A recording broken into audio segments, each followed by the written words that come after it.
चटोरी बीवी। अरे ये क्या बात हुई, बेटी खूब खाए तो भी कुछ खाती नहीं, और बहू बहू जरा सा खाने की शौकीन, तो चटोरी। तुमसे कितनी बार कहा है ये सारी चीजें तुम्हारी हेल्थ के लिए ठीक नहीं है। तुम रोज रोज क्यों बनाती हो? रोज रोज कहाँ, कल कहाँ बना था। और वैसे भी तुम्हें तो पता ही है मुझे खाना कितना पसंद है, तो कभी कभी तो चलता है। तुम भी खाकर देखो ना, कितना अच्छा बना है। एक दिन छोड़कर तो तुम रोज ही बनाती हो, कभी कभी कब हुआ? तुम जानती भी हो तुम कितना जंक फूड खाती हो। ये जंक फूड कहाँ है, इसे मैं घर पर बनाती हूँ। तुमको नहीं खाना तो मत खाओ, लेकिन मुझे तो शांति से खाने दो। और ये भाषण ना तुम अपने कॉलेज में जाकर दिया करो, यहाँ नहीं। अब इस भूखी औरत को कौन समझाए कि मैं जो बोल रहा हूँ इसकी भलाई के लिए बोल रहा हूँ, ना कि अपने लिए। शाम को, अरे बच्चों कहाँ हो, देखो मैं तुम्हारे लिए क्या लाई हूँ। मम्मी क्या लाई हो? गर्मा गर्म पकोड़े। अरे वाह, पकोड़े। तुम फिर से कुछ ले आई? खुद तो खाती ही हो, ऊपर से बच्चों को भी ऐसा खाना खिलाती हो। दोनों माँ बेटे का साइज बिल्कुल एक जैसा है। मम्मी देखो ना, पापा मुझे मोटा बोल रहे हैं? कैसे बाप हो तुम? कोई अपने लड्डू जैसे गोल मटोल बेटे को मोटा बोलता है क्या? लड्डू? ये लड्डू नहीं, कद्दू है। कद्दू जी माफ कीजिएगा। खैर बच्चे ये सुनकर रोने लगता है। देखो रुला दिया ना मेरे लड्डू को, बेचारा। ले लड्डू तू ये पकोड़े खा, हाँ इनको रहने दे, ये ऐसे ही है टेढ़े। शाम को सुरेश के माँ बाप घर आते हैं। ये इतना सारा खाना तूने किसके लिए बनाया हुआ है बहू? माँ जी ये सब खाना हमारे लिए ही है, आप लोग बड़े दिनों बाद हमसे मिलने आए हैं ना, इतना तो बनता है माँ जी। माँ ये जो बोल रही है ना आपके लिए, वो आपके लिए नहीं है, उसने खुद के लिए बनाया है। माँ जी आप ना इनकी बातों पर ज्यादा ध्यान मत दीजिए, इनकी तो आदत ही है मजाक करने की। आप खाना खाइए ना। बहू खाना तो बहुत अच्छा बना है, एकदम चटपटा। लेकिन हमारी उम्र में लोग चटपटे से ज्यादा सादा भोजन खाना पसंद करते हैं। ये सही बोल रहे हैं। वो क्या है ना बहू, हम लोगों की उम्र में ऐसा खाना पचने में बहुत टाइम लगता है, नहीं तो ऐसा खाना कौन ना खाना चाहे। तो माँ जी खाइए ना, एक ना एक दिन सबको जाना ही है, तो खाकर क्यों ना जाया जाए। अरे ये तुम क्या बोल रही हो, होश में तो हो। अरे एक दिन सबको जाना है तो क्या सड़क में गाड़ी के नीचे लेट जाए? लगता है खाना तीखा बनाते बनाते बहू की जुबान भी बहुत तीखी हो गई है। बहू सोच समझ के तो बोला करो कि क्या बोल रही हो। माँ जी आप थोड़े दिन और रुक जाइए, मैं आपको रोज ऐसा खाना बनाकर खिलाऊंगी, फिर तो आपका पेट भी इसकी इजाजत दे देगा। बेटा लड़का है, बहू ऐसा खाना खिलाकर मेरा पत्ता जल्दी काटने का सोच रही है। भगवान बचाए ऐसी बहू से। ठीक है माँ जी, लेकिन थोड़ा खाना और तो लीजिए। नहीं नहीं बहू, मेरा बस हो गया। और ससुर जी आपको तो लेना ही होगा। अरे नहीं बहू, रहने दो, मेरा भी बस हो गया। वो क्या है ना, मुझे डॉक्टर ने आजकल कम खाने को कहा है। अरे पूछना बंद करो, तुम्हें समझ में नहीं आता। वो इस खाने को खाना नहीं चाहते।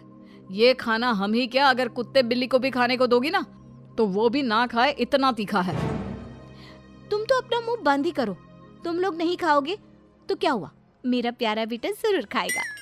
इतने में बच्चा दौड़ कर आता है। लो आ गया, शैतान का नाम लिया और शैतान हाजिर। खिलाओ इसको और गेंडा बना दो। अरे लड्डू, ये लड्डू कद्दू में कैसे बदल गया, कितना मोटा हो गया है।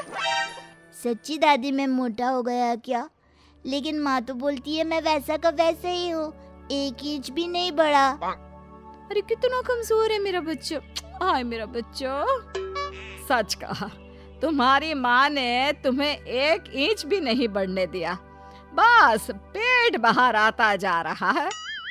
माँ जी ये आप क्या बोल रही हैं, कहाँ है मेरा बेटा मोटा, इसे तो तंदुरुस्त बोलते हैं।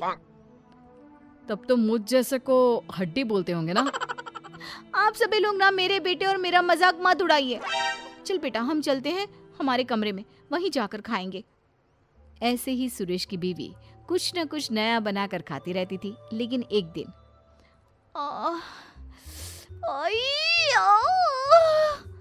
क्या हुआ? क्यों नाटक कर रही हो? अगर तुम मेरा ध्यान अपनी तरफ खींचने के लिए ये सब कर रही हो तो नहीं जी, मुझे सच्ची में बहुत दर्द हो रहा है। इतना दर्द जैसे पेट में आग लग गई हो। क्या सच्ची में? क्या खाया था? आग पेट में लग गई? कैसे?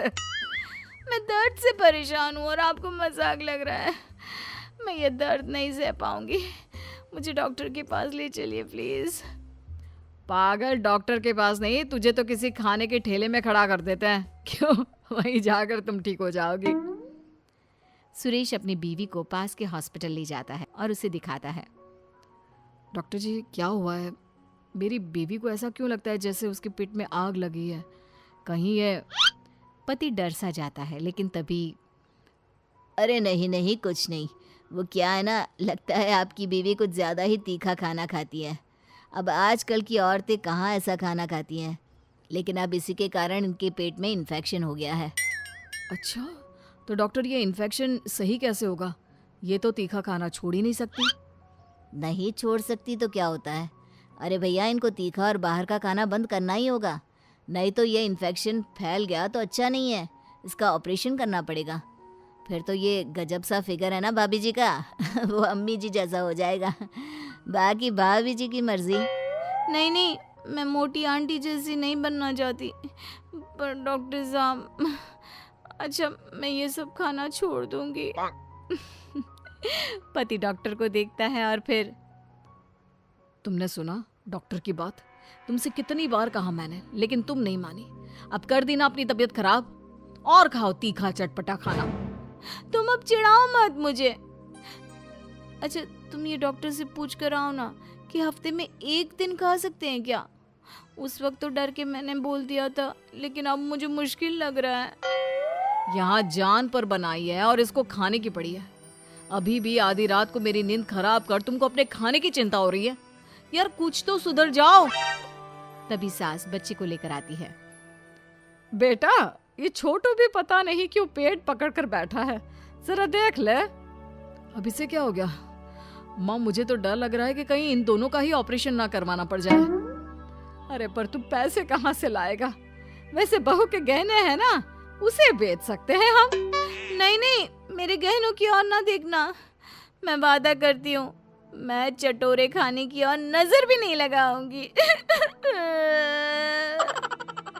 मम्मी, ये आप क्या कह रही हो? हाँ बेटा, मेरी गलती है कि मैंने इतना चटोरा तुझे बना दिया। मुझे माफ कर दे।